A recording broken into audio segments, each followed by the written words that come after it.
Sometimes I would go to bed at night and I would think, surely I'm just going to die in my sleep because my heart can't keep on beating. Liz Smith is a mother. Cute little boy. Oh my gosh, he was so cute. A survivor. He was fun and he was an easy kid. A victim. The front is blank, kind of symbolizes a hole in her heart.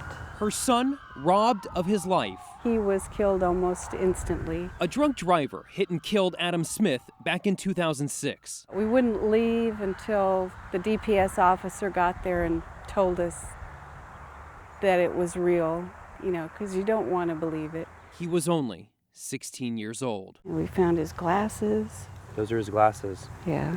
His mother got to address her pain in court. And actually, when I wrote this, I said it hurts worse now than it did right after the accident because the shock is worn off and reality is setting in. Smith is just one of the thousands of Texans each year who fill out a victim impact statement. It says, my grief is beyond words. I've only been able to describe bits of my life since the accident. In some cases, this is the only way a victim can have their voice heard. If a criminal has that right in front of the parole board, shouldn't the victim? KITV has learned from 2010 to 2013, victims wrote about 15,000 statements each year. But the Texas Department of Criminal Justice received just about 3,000 each year. That's only 20%.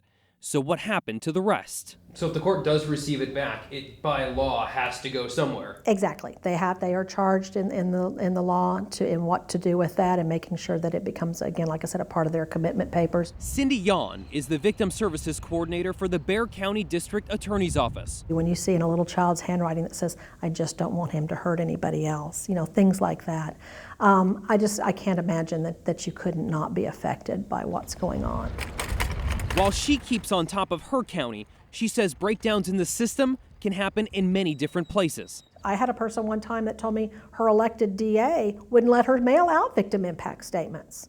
That's troubling. The law says you have to, at the very least. According to a Sunset Commission report, Texas counties reported sending less than half of the statements turned in to any of the criminal justice departments.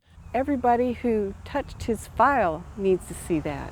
For Smith, nothing will ever bring back her son. The funeral was hacked. Those words her family took the time to write. I had to be told that my brother was dead. I had to see my mom and my dad cry. Along with countless others. I was only 7 when he died. I got to see him for only 7 years. Should be heard before deciding whether their offender gets to stay in a cell or goes free. I hope somebody read it besides hearing it in the courtroom.